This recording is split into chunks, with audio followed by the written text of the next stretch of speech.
قيوم السماوات والأرضين وأشهد أن محمدا عبده ورسوله المبعوث بالكتاب المبين الفارق بين الهدى والضلال والشك واليقين والصلاة والسلام على حبيبنا وشفيعنا ومولانا محمد سيد المرسلين إمام المهتدين وقائد المجاهدين وعلى آله وأصحابه وأنصاره وجنوده ومن تبعهم بإحسان إلى يوم الدين.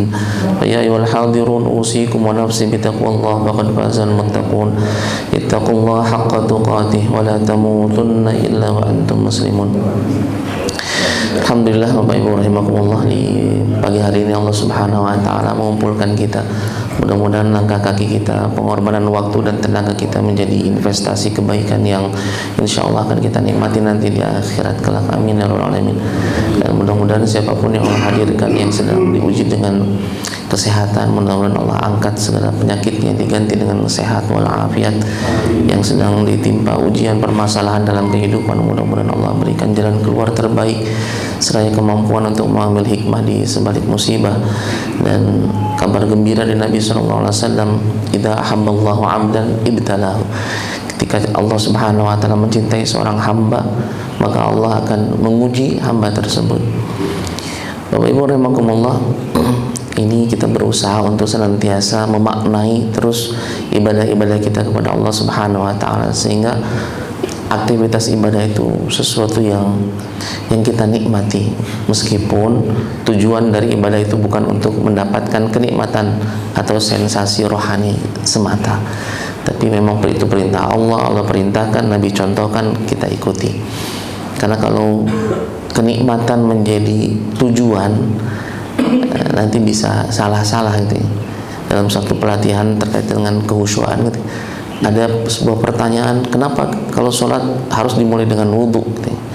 Nah itu sebenarnya nggak harus ditanyakan, tidak harus dipertanyakan, karena ya itu Nabi contohkan gitu. Tapi jawaban dari pertanyaan itu, kita wudhu itu supaya kita merasakan ketenangan. Bagaimana air menyentuh kulit wajah kita, menyentuh tangan kita gitu. Nah, kalau pertanyaannya dilogikakan seperti ini, nanti permasalahannya kalau kita sudah merasa tenang, apa nggak harus wudhu lagi gitu ya. Jadi memang ada hal-hal yang sifatnya apa ya, doktrin lah gitu ya. Doktrin yang tidak bisa dimodifikasi gitu. Kenapa kalau wudhu itu kalau kita batal ya, buang angin ataupun buang air besar ataupun kecil, yang dibasuh anggota tubuh, anggota badan yang lain atau anggota wudhu gitu. Sementara yang mengeluarkan najisnya dari sana itu hanya dibersihkan semata gitu. Ya memang seperti itu. Kenapa kalau musafir pakai sepatu kemudian dia wudhu, untuk membasuh kaki cukup diusap bagian atas dari sepatunya, kenapa tidak bagian bawahnya? Bawahnya kan kotor gitu. Ya karena memang seperti itu, sudah dicontohkannya seperti itu. Dan kita tinggal sami'na wa ata'na, kita tengah dengar dan kemudian taat. Sepanjang itu dicontohkan oleh Nabi SAW.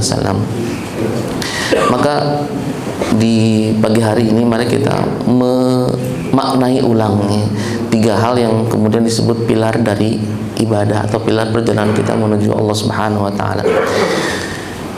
Jika iman ini sebuah bangunan megah, maka dia memerlukan pondasi yang kokoh. Jadi kalau para ulama, 3 pondasi yang harus dimiliki oleh seorang mukmin itu 3 ya: mahabbah, kecintaan, al-khauf, rasa takut, dan ar-raja, rasa harap kepada Allah Subhanahu wa taala. Dan ketiganya nggak bisa dipisah-pisah. Tidak boleh satu lebih dominan dibanding yang lainnya, karena nanti dalam pembahasan nanti kalau satu lebih dominan dibanding yang lain, ada hal-hal yang membinasakan kita pada akhirnya. Jadi kecintaan, kemudian rasa takut, dan juga harap kepada Allah Subhanahu wa taala. Ibnu Taimiyah itu mendefinisikan ibadah itu sebagai sesuatu puncak kecintaan dan puncak ketundukan. Jadi 2 hal ya, kecintaan dan juga ketundukan. Kalau orangnya tunduk saja, melakukan sesuai dengan yang diperintahkan, tapi tidak ada rasa cinta di dalamnya, kata Ibnu Taimiyah, mah bukan ibadah itu. Tapi kalau saya mah cinta tapi tidak sesuai dengan apa yang dicontohkan, itu juga bukan ibadah.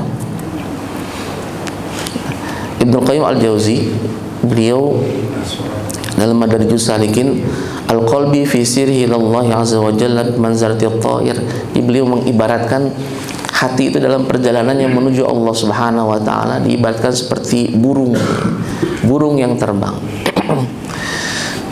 Fal mahabbah ra'si, jadi dia ra'suhu. Fal mahabbah, kecintaan itu menjadi kepalanya yang memandu dia. Wal khauf war raja janahahu, dan takut dan khauf adalah dua sayapnya. Jadi Bapak Ibu rahimakumullah, jadi kabayangnya kalau misalnya salah satunya nggak ada gitu, tetapnya burung itu nggak bisa terbang. Kepalanya nggak ada, ya pasti itu mungkin. Salah satu sayapnya nggak ada pun bisa jadi tidak optimal terbangnya. Jadi burung terbang, kepalanya sebagai arah ini adalah mahabbah, dan khauf dan roja di dua sisi sayapnya yang mendorong burung itu menuju tujuan yang sudah ditentukan. Terkait dengan mahabbah, Allah Subhanahu wa taala mengingatkan, minan nasi may yattakhidhu min dunillahi andada yuhibbunahum ka hubbillah.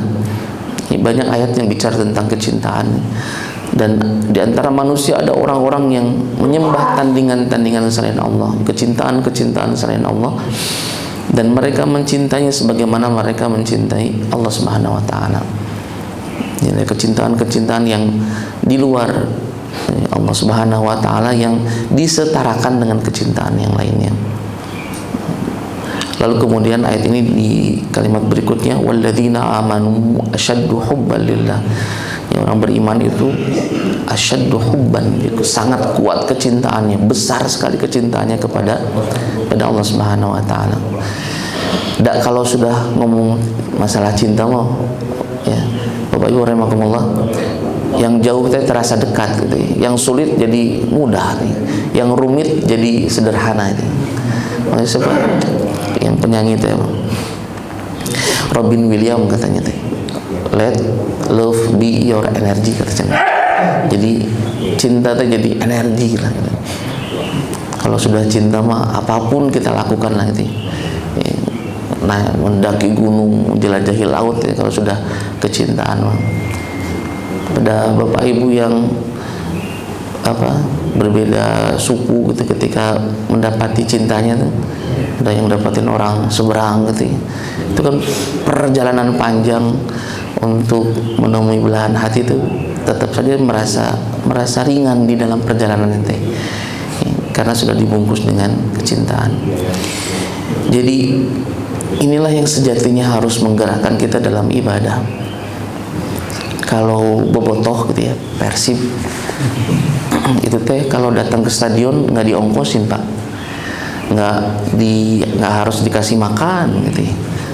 Tapi mereka berkorban sendiri, ya uangnya, ya hujanannya, ya panas-panasnya, berdesak-desakannya. Persib main jam 4 itu dari zuhur itu udah pada siap-siap untuk berangkat nih, yang dari Garut, yang dari sekitaran Bandung lah gitu, demi untuk melihat dan jumpa dengan tokoh idolanya itu. Meskipun kadang yang diidolakan itu nggak kenal dengan kita itu, baru-baru kenal ini, nggak kenal sama sekali, tapi kita mengidentifikasikannya bahwa itu mereka itu bagian dari kita. Suka banyak di media sosial ya, kalau Persib main kalah tuh komentar-komentar nanti rungkad gitu. Jadi tidak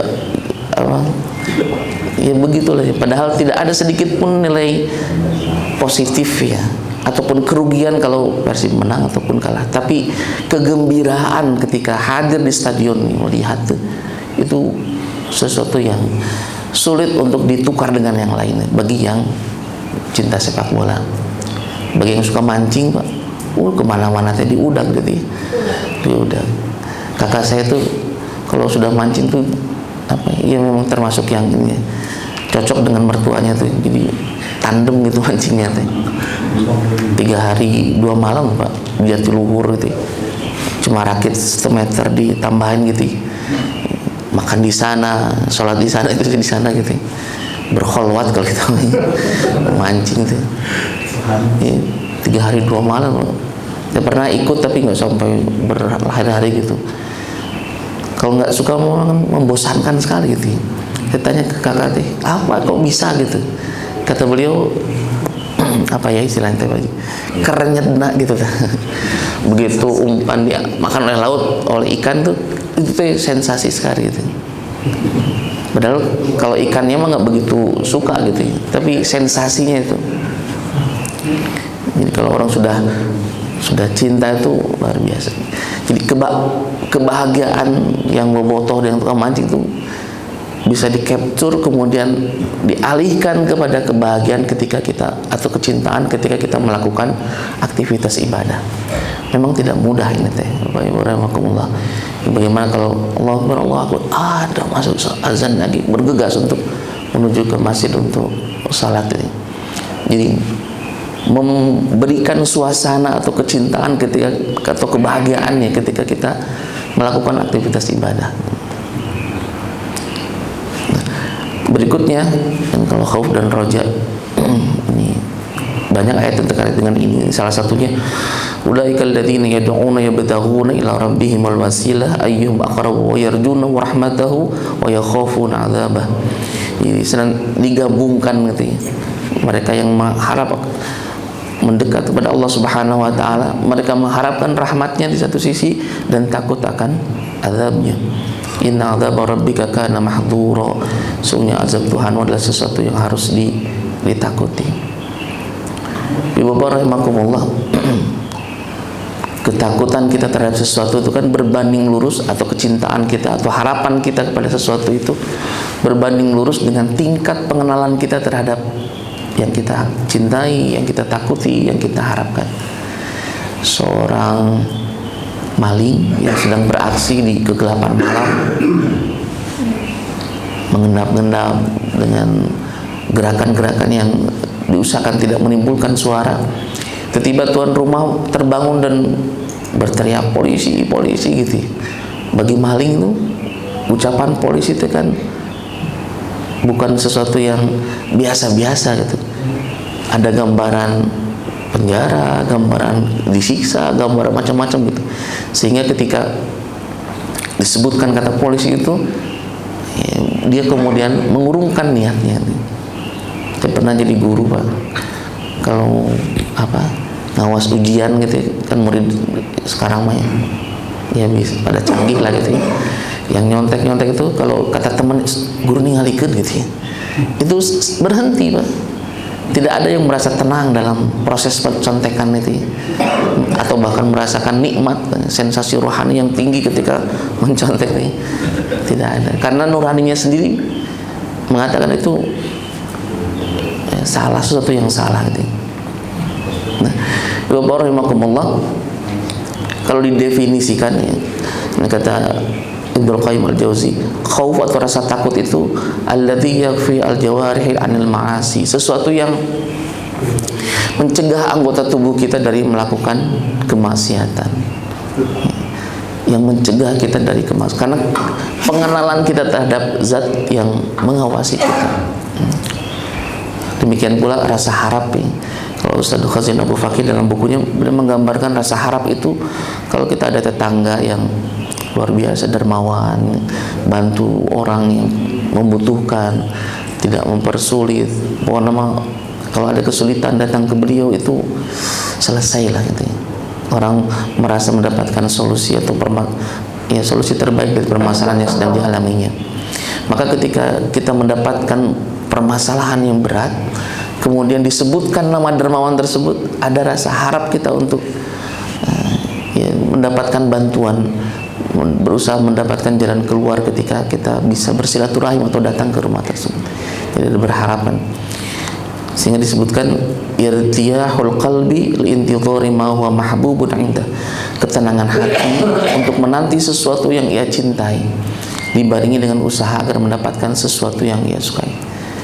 Jadi ada irtiyahul qalbi, tenang hatinya tuh ketika menunggu sesuatu yang diharapkan dari yang dicintai itu. Ini berharap lagi, berharap. Dan ini dua kendali perasaan yang harus hadir dalam hati kita. supaya kita tidak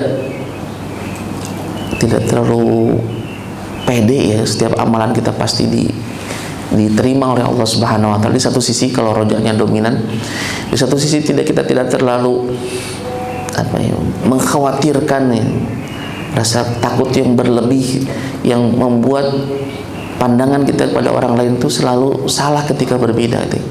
Rasa khauf yang berlebihan. Menurut Imam Al-Muhasibi ya, roja itu dibagi 3 bagian gitu. Roja itu rajulun amila hasanah, orang beramal baik, bersungguh-sungguh ikhlas dalam amalnya, mengharap ridha Allah dan pahalanya, dan berharap amalnya diterima, disertai kekhawatiran apakah diterima enggak ya sama Allah Subhanahu wa taala gitu. Nah, ini yang hasanah, roja yang benar gitu. Dia beramal, dia dalam hatinya ada kekhawatiran gitu. Kenapa harus khawatir? Karena bisa jadi amal yang kita lakukan teh dianggap sia-sia oleh Allah Subhanahu wa taala. Nauzubillahi min dzalik. Nabi sallallahu alaihi wasallam pernah Abu Hurairah meriwayatkan satu hadis dari Nabi sallallahu alaihi wasallam yang ketika Nabi meriwayatkan itu, beliau sampai pingsan karena beratnya amanah atau pesan yang disampaikan oleh Nabi sallallahu alaihi wasallam. Terkait apa? Terkait golongan yang pertama kali dibenamkan dalam jahanam. Dan Abu Hurairah kita menyampaikannya kepada halayak ramai, beliau pun berulang kali pingsan, saking beratnya ini, saking ada kekhawatiran yang sangat ketika Nabi menggambarkan 3 golongan yang pertama kali dibenamkan ke dalam jahanam.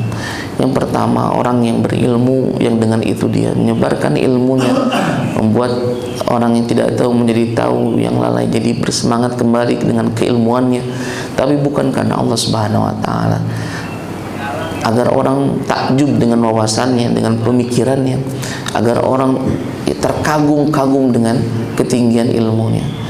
Kan kadang ada orang yang sebenarnya permasalahannya sederhana, tapi dengan bahasa atau pemilihan kata yang ya sepertinya ilmiah dan sulit untuk dipahami. Jadi katanya orang pintar makan menyederhanakan yang rumit sih. Tapi ini merumit-rumitkan sesuatu yang sebenarnya sederhana ya, tapi dengan bahasa-bahasa yang kekiniannya, diksi ilmiah aja dianggap ilmiah ya. Seakan-akan itu menjadi membuat orang terkagum dengan pemikirannya. Ini tertolak seluruh amal-amalnya. Demikian juga yang dermawan, yang dengan Allah titipkan harta, dengan itu kemudian dia bantu banyak orang, tapi niatnya supaya orang terkagum dengan kedermawanannya, ringan tangannya membantu orang lain itu supaya orang takjub, wah bapak itu mah, oh bapak itu mah gitu. Itu pun tertolak. Demikian pula yang berjihad sampai mengorbankan nyawanya dengan niat terbesar supaya orang kagum dengan keberaniannya, itu pun tertolak. Jadi nawaitunya yang salah, kemudian kesalahannya jadi salah gitu. Pekerjaannya sama, tapi yang satu berpahala, satu kemudian berdosa. Hubungan suami istri, laki dan perempuan itu Pak, bisa jadi berpahala ketika suami istri ada akad yang sah, bisa jadi dosa besar ketika padahal hubungannya sama gitu, tapi dua-duanya aktivitasnya sama tapi berbeda dalam niatannya. Yang kedua, kata Imam Al-Muhasibi, rajulun amilan sayyi'ah tsumma taba. Jadi ya kayak kita lah Pak ya, banyak melakukan kebaikan, tapi juga satu sisi banyak juga melakukan keburukan yang disadari atau tidak, dalam keramaian atau kesendirian, yang kecil ataupun yang besarnya, disengaja ataupun yang tidaknya. Tapi kita berusaha untuk kembali memperbaharui taubat kita. Ibu rahimakumullah, kalau dari sisi fikih itu memang diperdebatkan ya terkait dengan sholat taubat itu. Jadi sholat taubat ada yang menyebutnya sebagai sholat sunat mutlak saja gitu. Jadi saya lagi mencoba merutinkan gitu, sholat taubat di pagi atau sebelum subuh ataupun di malam hari itu. Sholat taubat, kita kembali kepada Allah Subhanahu wa taala, mengakui kesalahan-kesalahan diri kita, yang itu tadi, yang disadari ataupun yang tidak sengaja ataupun tidak itu, supaya harapannya jelas Allah Subhanahu wa taala mengampuni segala dosa kita, memaafkan kesalahan-kesalahan kita. Nabi itu, Bapak Ibu rahimakumullah, sering berdoa dalam setiap sujudnya tuh. Salah satunya itu, Allahumma hasibni hisaban yasira. Ya Allah, hisablah kami dengan hisab yang mudah. Kata Aisyah radhiyallahu anha, ya Rasulullah, apa yang dimaksud dengan hisaban yasira? Hisab yang mudah itu seperti apa ya Rasul? Kata Nabi SAW, hisaban yasira itu kalau kelak nanti di akhirat setiap hamba mendapatkan catatan amalnya, dan dalam catatan amalnya itu ada tulisan-tulisan yang menggambarkan fulan tanggal sekian, jam sekian di tempat ini engkau melakukan kemaksiatan ini, jam sekian, terus ada gitu catatan-catatannya terekap dengan rapi. Lalu kemudian Allah memaafkannya, Allah tidak menggugatnya, Allah menganggapnya nggak ada lah gitu, dimaafkan. Hisaban yasira. Dan betapa berhajatnya kita kepada hal seperti itu. Jadi kita beramal, tapi hati kita berusaha untuk berharap terus pada Allah Subhanahu wa taala agar setiap apapun yang kita lakukan, kecil atau besarnya, diterima oleh Allah Subhanahu wa taala. Nah, yang ketiga yang merugi, yatamada fid dzunub wa yarjul maghfirah min ghairi taubah. Dia mengulang-ulang kemaksiatannya, tapi dia juga berharap ampunan dari Allah Subhanahu wa taala, tapi nggak pernah ada taubat kembali pada Allahnya. Dia cenderung mudah-mudahkan. Ada Allah Maha Pengampun, tapi tidak bertaubat, tidak menyetop dirinya dari perbuatan tersebut. Tidak ada rasa penyesalan nih. Taubat itu kan penyesalan, seperti bara dalam dada, rasa panas yang membuat kita bersegera untuk kembali kepada Allah Subhanahu wa taala. Sehingga Bapak Ibu rahimakumullah, jika khauf yang dominan, rasa takut pada Allah yang dominan tuh, bisa jadi dia putus asa dari rahmat Allah. Padahal dalam surat Yusuf kata Allah, wala tayasu mir rahmatillah mir rahillah innahu la yayasu mir rahillah ilal qaumul kafirun. Jangan putus asa dari rahmat Allah, jangan putus asa. Kadang permasalahan yang berat dalam hidup membuat orang terjadi putus asa. Beberapa waktu yang lalu ada seorang ibu yang bunuh diri, bawa anaknya 2 dibunuh dulu, dicekek gitu, udah meninggal, kemudian dia juga gantung diri.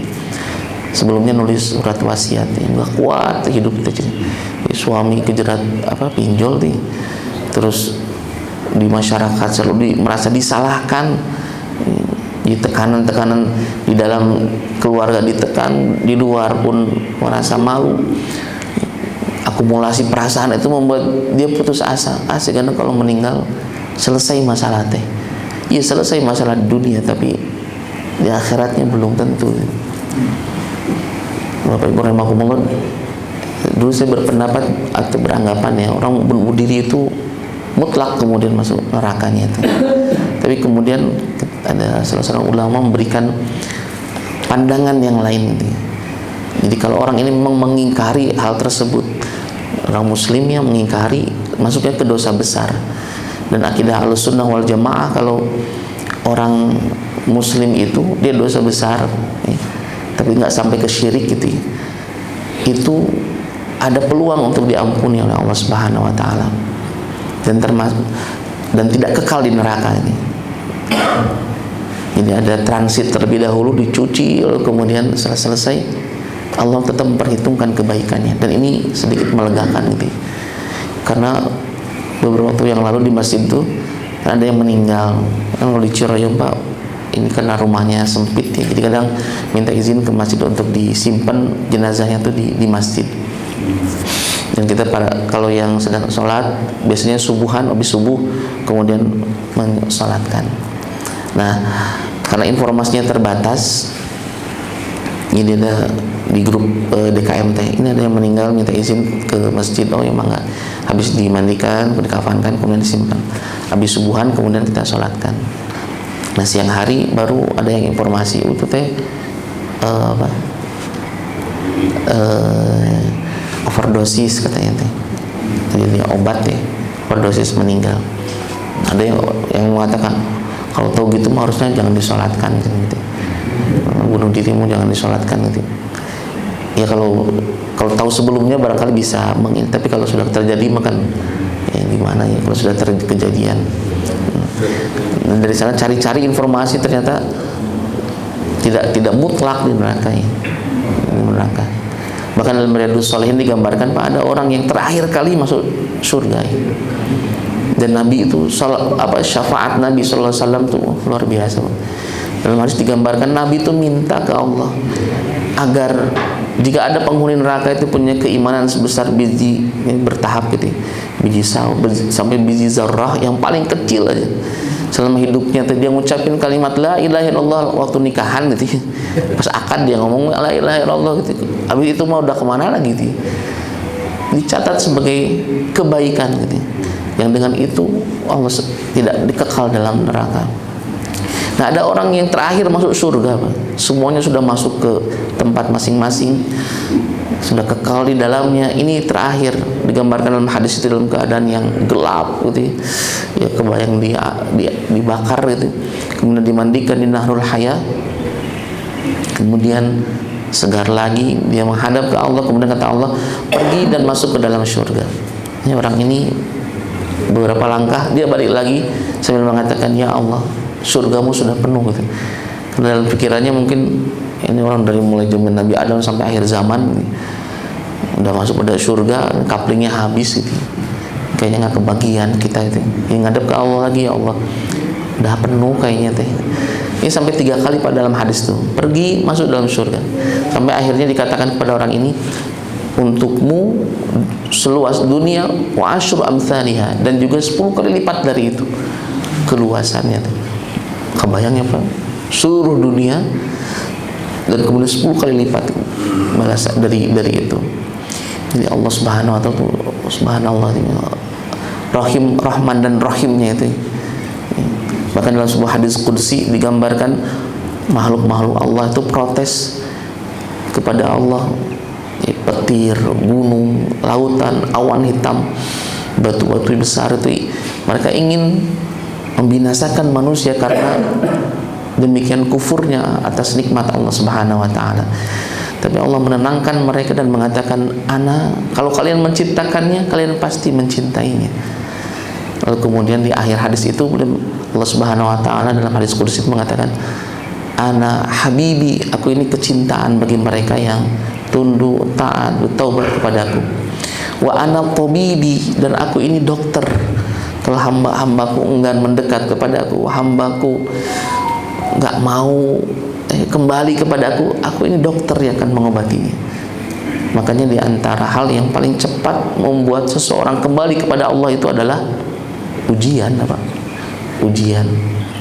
Rumah tangganya di ujung tanduk, anaknya kena narkoba, kemudian debt collector bolak-balik ke rumahnya, di puncak permasalahannya itu. Kalau muslimnya dia kembali kepada Allah Subhanahu wa taala, dan kecepatan dia kembali kepada Allah itu bisa mengalahkan kita semua itu. Dan Allah Subhanahu wa taala mengembangkan tangan ampunannya di waktu siang hari agar bertaubat mereka yang berbuat dosa di malam hari. Demikian pula sebaliknya, Allah bentangkan tangan ampunannya di malam hari agar bertaubat kepada Allah hamba-hamba yang berdosa di siang hari.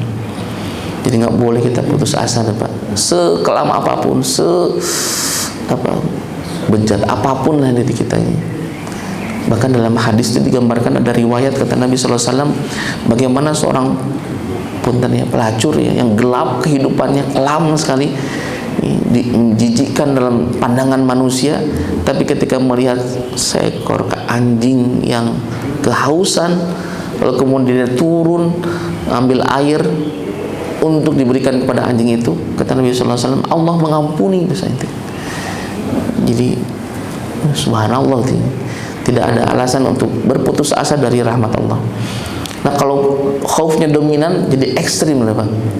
Ini mirip pemikiran Khawarij yang digambarkan oleh Nabi SAW. Bacaan Qur'annya luar biasa, sholat malamnya luar biasa, saum sunnahnya luar biasa, tapi bacaan Qur'annya tidak jauh dibanding hanya keluar dari tenggorokan mereka gitu. Kepada yang beda pemikiran, beda pendapat itu mereka bisa menghalalkan darah gitu. Nauzubillah min dzalik. Rasa takut yang sangat berlebihan, yang ekstrim gitu ketika melihat yang beda teh, ini beda nih, narakaeun ini mah gitu. Dan bisa kebayang pada dalam masyarakat ketika kita berbeda dalam hal yang furu, yang furu itu yang cabang, yang sudah menjadi perdebatan para ulama di tempo dulu gitu. Dan masalah yang satu kunut, yang satu tidak, itu udah dari zaman dulu para ulama berbeda pendapat itu.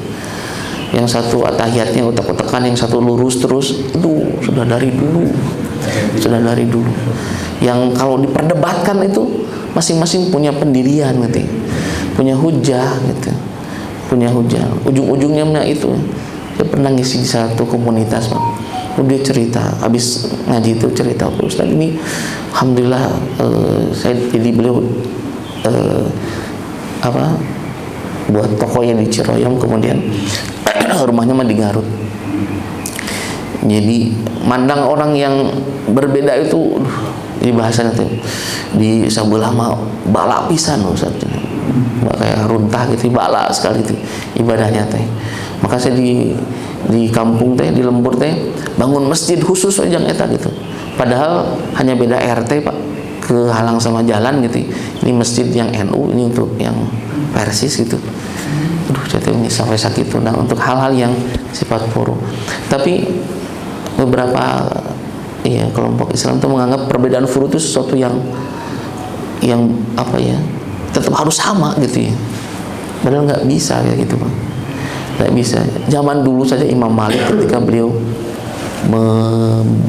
menulis kitab Al-Muwatta yang merangkum permasalahan-permasalahan ibadah, akhlak gitu, sampai oleh Sultan itu digantungkan, Pak, kitab Al-Muwatta itu di pintu Ka'bah itu, dengan harapan bahwa kaum muslimin itu ini rujukan utamanya teh. Dan ketika ingin diterapkan di berbagai wilayah kekhalifahan Islam, justru Imam Malik yang berbeda, yang menentang itu. Karena para sahabat Nabi itu sudah menyebar ke berbagai macam daerah dan terjadi perbedaan-perbedaan di daerah itu, menyesuaikan gitu, sepanjang tidak keluar dari hal yang prinsip itu. Jadi kalau dipaksakan seperti itu, malah jadi bakal muncul perbedaan-perbedaan atau hal yang tidak perlu ya, perselisihan yang tidak perlu. Nah, jadi karena kekhawatiran, sebenarnya kekhawatirannya bagus, tapi ketika diterapkan kepada orang lain dan kemudian harus orang lain yang ikut pemikiran kita, itu yang jadi masalah besar. Jadi kalau dominan tuh begitu, ya. Beda pendapat sedikit halal darahnya. Ya. Kalau sudah halal darahnya kan dibunuh, Pak. Dan itu kejadian, Pak, kejadian itu. Maksudnya dalam perkembangan sejarah Islam itu ada masa di mana orang-orang itu seperti itu. Di zaman kekhalifahan Ali bin Abi Thalib itu kan, yang dukung Ali, yang dukung Muawiyah, ada yang nggak dukung Ali, nggak dukung Muawiyah, dua-duanya salah gitu, kemudian memerangi, seperti itu. Ini fase kelam ya dalam perjalanan sejarah Islam. Kemudian kalau rojaknya dominan, jadi kalau harapan ke Allahnya berlebihan, nggak diimbangi dengan khauf dan mahabbah, itu yang pertama dia terjebak dalam gurur. Gurur teh terjebak dalam angan-angan kosongnya. Allah mana pasti mencintai hamba, Allah mah pasti mengampuni, Allah mah nggak mungkin menyiksa hamba-hamba gitu. Jadi merasa aman dari makar Allah, al-amnu min makarillah, merasa aman dari makar Allah Subhanahu wa taala. Jadi kita harus ada di suasana yang tiga tadi, Pak, ada kecintaan, ada harap, ada takut gitu. Dalam satu waktu lagi gitu. Memang tidak mudah gitu. Kemudian bermudah-mudah dalam dosa gitu. Bermudah-mudah dalam dosa. Akhirnya ku taubat mah hilang sendiri gitu. Yang berzina akhirnya nanti tinggal ditaubatan aja selesai gitu. Gitu.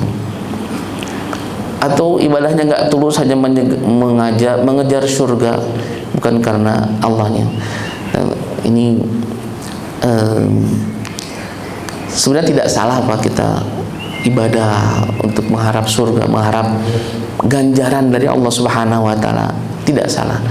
Yang sholat qabla subuh khairun minad dunya wa ma fiha, yang sholat subuhnya 2 rakaat, sholat subuhnya yang qabla subuhnya, sholat sunnah subuh dia dapatkan, dia lakukan itu, kata Nabi, khairum minad dunya wa ma fiha, jauh lebih baik dibanding dunia dan seisinya.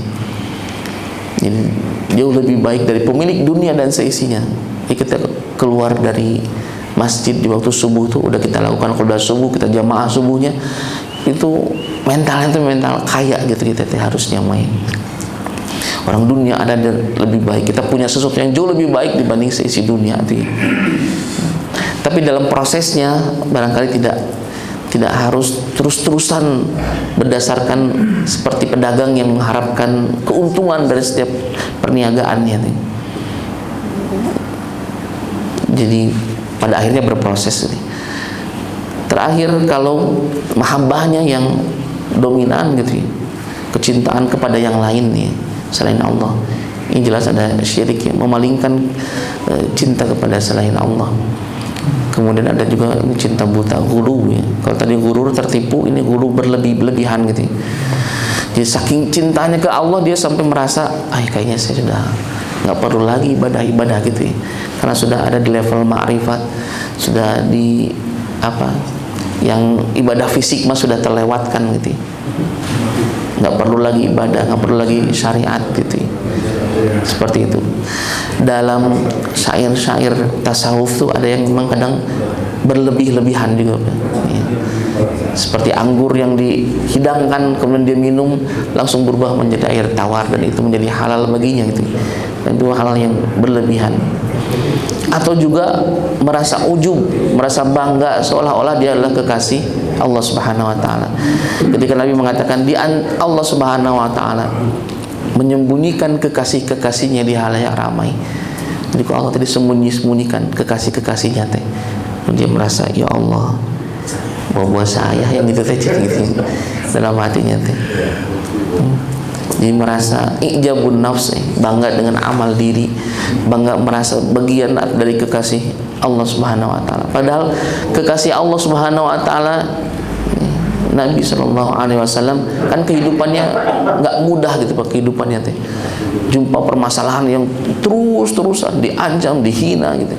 Maka kekasih Allah Subhanahu wa taala ini. Jadi menipu perasaan kita sendiri. Makanya ini yang kemudian harus kita lakukan. Ibadah yang ideal itu kan lahir dari kecintaan nih. Kemudian dikerjakan dengan penuh harap dan dijaga dengan rasa takut. Ini kita melakukannya dengan penuh kecintaan, berarti kita berusaha sekuat kemampuan agar sempurna ibadah itu. Kemudian ada rasa harapan ke Allah Subhanahu wa taala, dan kemudian dijaga dengan rasa takut. Innahum kanu yusari'una fil khairati wa yad'unana raghaban wa rahaba wa kanu lana khashi'in.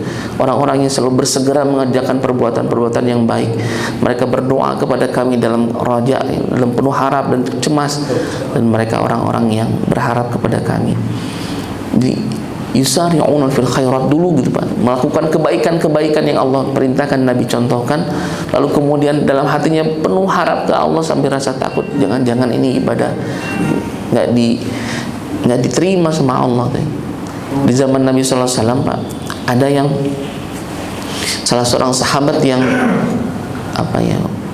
anak orang kaya sekali, Mus'ab bin Umair, tapi ketika dia masuk Islam dia tinggalkan itu.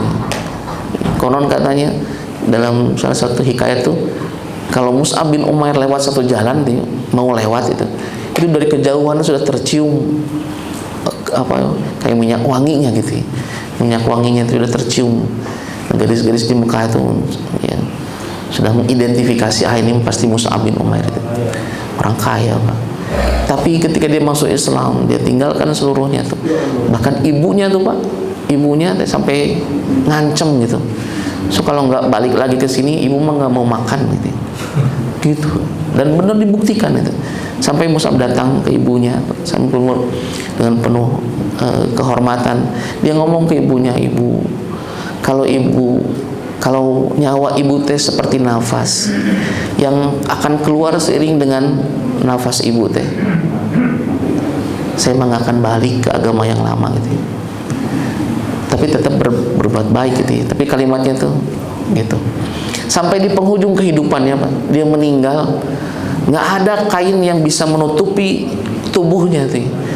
Jadi kalau ditarik ke kepalanya nutup, kakinya ngebuka, tarik kakinya nutup, kepalanya buka, sampai kemudian kata Nabi tutup dengan rumput-rumputnya untuk di bagian yang tidak tertutupnya itu.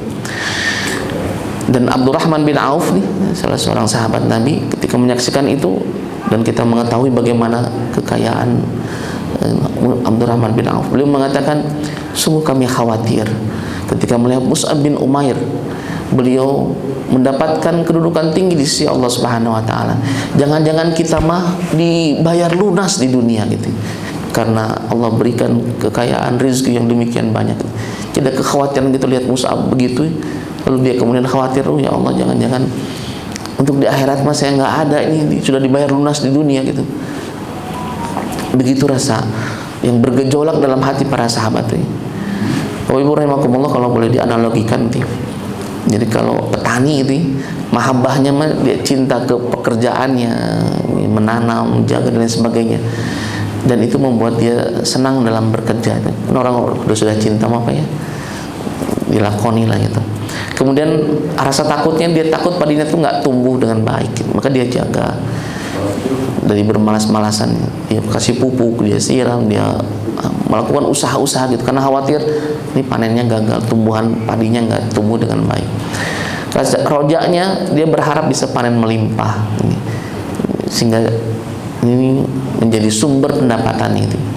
Dan ketiganya harus sinergis nih.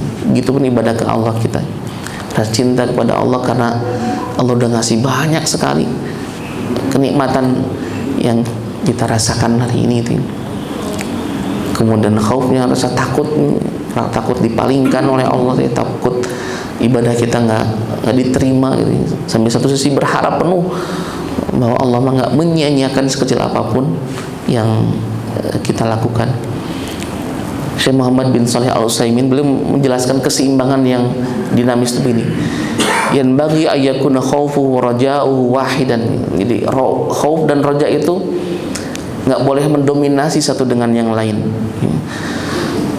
Kalau salah satunya mendominasi, fa ayyughlaba halaka sahibuhu, maka binasa pemiliknya. Kalau harapnya dominan kayak tadi, harapnya dominan, Allah pasti mengampuni, maka binasa pemiliknya. Kata sebagian ulama, yang bagi taghribur raja yang inda fi'lit ta'ah wa taghribul khaufi inda iradatil maksiyah. Jadi kalau kita lakukan ketaatan, Pak, kalau kita lagi ngaji, kita lagi baca Quran, maka dominasikan roja dalam hati ini, Allah pasti terima, Allah pasti balas dengan balasan terbaik. Tapi kalau ingin maksiat, dominasikan rasa khauf. Kalau ada peluang orang nggak tahu, dan kalaupun kita lakukan, ini banyak orang yang nggak tahu antara kita dengan Allah Subhanahu wa taala, dominasikan rasa takut. Gimana kalau lagi melakukan kemaksiatan itu, ternyata akhir dari kehidupan kita itu. Kan ngeri itu, Pak ya, ngeri. Orang di berita dia meninggal di tempat yang nggak baik gitu, bersama perempuan, nggak berbusana lagi gitu. Aib sekali, Pak. Aib bagi keluarga besar, aib bagi belum nanti di akhirat. Maka dalam dua keadaan yang lagi taat, berharap penuh ke Allah. Sebagian yang mengatakan yang bagi lisahihi ayyughalliba janibal khauf. Orang sehat itu mendominasikan rasa khaufnya. Jadi orang yang kita sehat nih, sehat maksudnya banyak melakukan kebaikan-kebaikan, dominasikan rasa khaufnya. Supaya apa? Supaya tidak mengklaim pang solehna, supaya tidak mengklaim pang surgana gitu. Sebagaimana kata Allah, fala tuzakku anfusakum wa a'lamu biman ittaqa. Jangan pernah merasa bersih, paling takwa, karena Allah yang mengetahui siapa yang bertakwa di antara hamba-hambanya. Penilaiannya penilaian Allah, Pak. Kalau penilaian kita makan, ya mungkin kita ketemu tiap minggu di majelis taklim, otomatis kesan yang dirasakan itu kan, wah ini orang soleh, bapak orang baik. Ketemunya di majelis taklim. Beda dengan pasangannya yang 24 jam tahu betul gitu, merah biru hitamnya yang dia pernah dilakukan gitu. Ada kayak ini loh, Pak, apa? Saya baca di satu media sosial nih, mantan babysitter. Jadi dia babysitter, Pak, kerja di salah satu keluarga yang influencer lah gitu ya. Followersnya banyak sekali di Instagram tuh. Dan di konten-kontennya itu kan dicitrakan orang romantis, bakti ke orang tua, karena memang tinggal jadi suami, istri, anak, kemudian orang ibunya ada di sana. Tapi dalam kehidupan nyatanya berbalik 180 derajat katanya. Jadi kan dia nggak betah di sana, baru 1 bulan kemudian keluar. Karena kalau di konten mah kan orang romantis, santun gitu. Tapi pas di kenyataan nyatanya luar biasa, Pak. Ungkapan puntennya, goblok kamu, bodoh, tolol, itu teh. Jadi makanan keseharian kalau dia melakukan kesalahan sekecil apapun. Bahkan dia pernah lihat, Pak, ibunya dimaki-maki. Kemudian setelah itu ibunya ngomong ke dia, kalau bisa kamu jangan ngomong ke yang lain ya, khawatir nanti citra anak saya itu jadi hancur gitu. Itu segitunya. Jadi ya anak sekarang tuh mau kayak gitu ya. Luar biasa.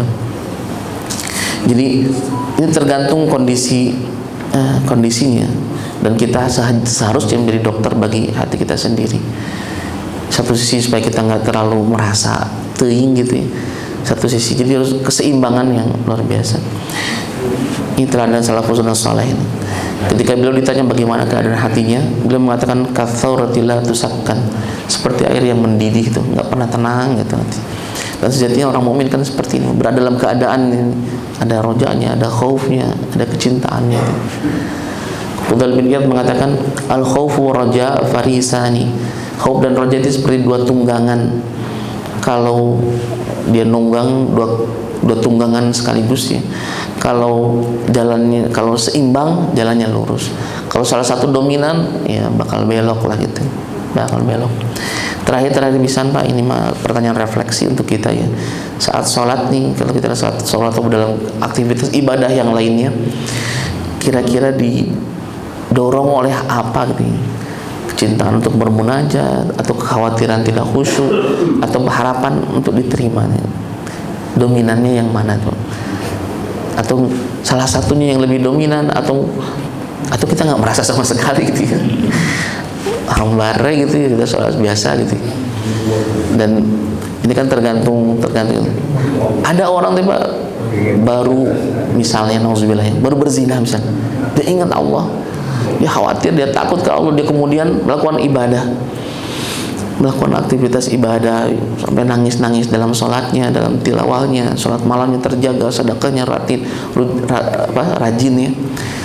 Kalau dia dengar tentang ayat tentang neraka, nangis, dia berharap ya Allah jangan sampai saya masuk golongan itu. Tapi pada jenak waktu tertentu ketika dia rajin melakukan ibadah-ibadah itu, suasana hatinya jadi berubah. Dia merasa bahwa ungkapan-ungkapan ayat tentang neraka itu sudah bukan ke dirinya lagi. Karena kan udah beda ini, makan kita udah rajin-rajin sholat nih, udah rajin-rajin ke majelis ta'lim nih, udah banyak pahalanya, itu tuh sudah terlewatkan. Maka harus istilahnya ya, dimodifikasi suasana perasaannya tuh. Kalau tadi khawatir ke neraka, maka yang berikutnya adalah berharap kepada surganya yang kemudian dikuatkan. Tapi terus ini jadi suasana teh dinamis begitu ya. Puncak-puncaknya ya itulah kecintaan ke Allah Subhanahu wa taala. Maka Nabi ngajarkan kita kan, Allahumma inna nas'aluka hubbaka ya Allah. Mohon kami cintamu ya Allah. Wa hubba man yuhibbuk, dan juga kecintaan kepada orang-orang yang mencintaimu. Wa hubba amalin yuballighuni ila hubbik, dan juga kecintaan kepada amal yang menghantarkan kami kepada cinta kepadamu. Jadi kalau ada redaksi dari hadis Nabi sallallahu alaihi wasallam, Allah mencintai satu amal, maka ya Allah berikan kami kecintaan untuk melakukan amal itu. Innallaha witra yuhibbul witri, misalnya Allah itu witir, mencintai salat witir. Maka salat witir itu menjadi top priority bagi kita, top prioritas tertinggi untuk kita lakukan. Enggak boleh kita melewatkan salat witir itu. Hatta satu rakaat. Bagaimana kalau kelewat? Ada satu keterangan Pak yang kita boleh melakukannya di waktu siang nih. Tapi sampai jam 11 sih. Saya baca ada fatwa dari dari Saudi itu ya. Jadi dibolehkan itu teh. Sesuai dengan kebiasaan. Kita biasa 1 rakaat witirnya teh. Karena capek, karena itu kelewat tuh Pak. Nah di hari yang sama tuh kita bisa kayak mengkodok gitu ya. yang terlewatkan. Tapi bagi yang rutin witirnya nih ya, bagi yang rutin. Tapi kalau waktu siang itu tidak harus seperti witir 1 rakaat ya, tapi digenapkan gitu. Ini witir 1 rakaat, ini 2 rakaat gitu. Saat berdosa nih, mana yang lebih kuat nih, takut azab atau harap ampunannya, atau rasa malu karena telah mengkhianati cintanya? Ini kan kalau bisa lihat Pak, beda tingkatannya nih. Rasa apa kita kuat, apa takut atau berharap, atau ini karena kecintaan ke Allah kita jadi merasa malu karena mengkhianati kecintaannya. Mengkhianati kecintaannya. Ketika menafsirkan qulir ruhu min amri rabbi, ada seorang ulama, yas'alunaka 'anir ruh, ada yang bertanya kepadamu tentang ruh. Qulir ruhu min amri rabbi, maka ruh itu mah urusan Allah. Tapi ada yang mengartikan qulir ruhu min amri itu kan perintah nih. Ya, ruh itu perintah Allah Subhanahu wa taala. Orang kalau nggak ada ruhnya kan nggak bisa ngapa-ngapain, Pak. Kita duduk, kita melihat, kita bicara, itu kan berdasarkan min amri rabbi itu. Maka keterlaluan kata beliau kalau min amri rabbinya itu digunakan untuk dalam hal-hal yang bermaksiat di hadapan Allah, dan Allah Maha mengetahui gitu. Kalau sudah ada kesadaran seperti itu kan Pak, kita teduh menjaga sekali gitu. Tapi namanya manusia makan gitu. Ketika diingatkan dalam lingkup majelis kebaikan muncul perasaan itu. Kalau ia sendirian, nah kadang justru di sana ujiannya itu Pak. Ujiannya itu. Kemudian ini ya yang ketiga nih, apakah cinta kita ke Allah terlebih besar dari cinta kita kepada dunia nih? Apa istilahnya tuh? Anak-anak dunia, abnaul dunia wa abnaul akhirah, katanya ini. Anak-anak dunia dan anak-anak akhirat tuh setidaknya ada indikasinya, indikatornya. Kalau orang orientasinya, ambisinya, kecintaannya, kekhawatirannya terhadap semuanya diarahkan untuk akhirat tuh. Janji Allah kan gitu. Allah bereskan urusan-urusan dunianya itu. Dan terkait dengan masalah dunia, Nabi ajarkan kepada kita, wala taj'alid dunya akbaru hammina. Ya Allah, jangan jadikan dunia ini puncak keinginan terbesar kita. Wala mablagha ilmina, juga puncak dari ilmu kita. Dan untuk urusan dunia ini, wa minal yaqini ma tuhawwinu bihi alaina masaibad dunya, agar Allah jadikan dengan keyakinan kita kepadanya itu urusan-urusan dunia itu menjadi hal yang sepele, yang ringan dalam pandangan kita. Mobil tabrakan, ringan gitu ya. Ringan bagi yang nggak punya gitu. Yang punya mau tetap deg-degan gitu. Ya, tapi prioritas ya nggak apa-apa. Orang dipakai mau resikonya begitu Pak di jalan mah ya. Kita hati-hati, orang lain ceroboh gitu. Ya sewajarnya gitu. Sewajarnya. Dan ini memang butuh effort.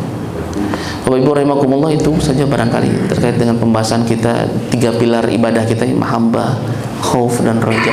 Kita doa ke Allah Subhanahu wa taala, mudah-mudahan Allah menganugerahkan kepada kita karunia kenikmatan dalam kecintaan, dalam ketaatan kepada Allah Subhanahu wa taala dengan 3 warna perasaan itu terus bergejolak dalam hati kita dalam perjalanan panjang kita menuju Allah Subhanahu wa taala, sehingga di ujung perjalanan teh Allah Subhanahu wa taala menggambarkan dalam surah Al-Fajr tuh dengan ungkapan yang sangat romantis lah ya Tuhan nafsul mutmainnah, duhai jiwa-jiwa yang tenang.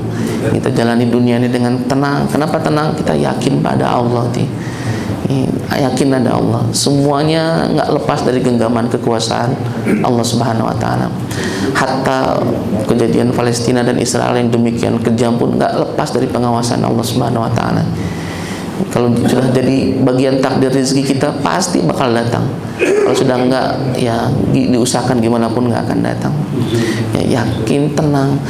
Ya Tuhan nafsul mutmainnah, irji'i, kembalilah nih, pulanglah gitu. Kalau kita udah letih di negeri orang, capek, dihinakan, didiskriminasikan, kita berusaha yang terbaik, selalu disalahkan, dicemooh, macam-macam, pulang ke tempat atau ke kampung halaman. Istilah kematian teh, irji'i, pulanglah ke haribaan Tuhanmu. udah capek-capek kita tepat balik ke Allah gitu ya. Kalau ada orang lain mah kadang kita ngajak ngobrol, ngajak ketemu nggak mau, terus Allah mah hampir 5 kali sehari, bukan hampir kita 5 kali sehari manggil kita, siap untuk mendengarkan keluh kesah kita, siap untuk membantu ya, 5 kali sehari nih, khusus menyempatkan waktu untuk hamba-hambanya itu. Irji'i ila rabbiki radiyatan mardiyah, dengan penuh ridha dan juga diridhai. Fadkhuli fi ibadi, masuklah ke dalam golongan hamba-hambaku. Kenapa nggak masuk surga dulu baru kemudian hambaku? Jadi subhanallah, pemilihan kata-kata Quran itu, fadkhuli fi ibadi wadkhuli jannati, dan masuklah ke dalam surgaku. Saling doakan Bapak Ibu rahimakumullah, mudah Allah berikan kekuatan, kesabaran, keistiqomahan kepada kita semua, sehingga ujungnya kita bisa husnul khatimah, kembali berkumpul di jannahnya Allah Subhanahu wa taala. Demikian yang bisa disampaikan, lebih dan kurangnya mohon maaf. Hadanallahu yakum ajma'in. Subhanakallahumma bihamdika asyhadu an la ilaha illa anta astaghfiruka wa atubu ilaik. Hadanallahu yakum ajma'in. Assalamualaikum warahmatullahi wabarakatuh.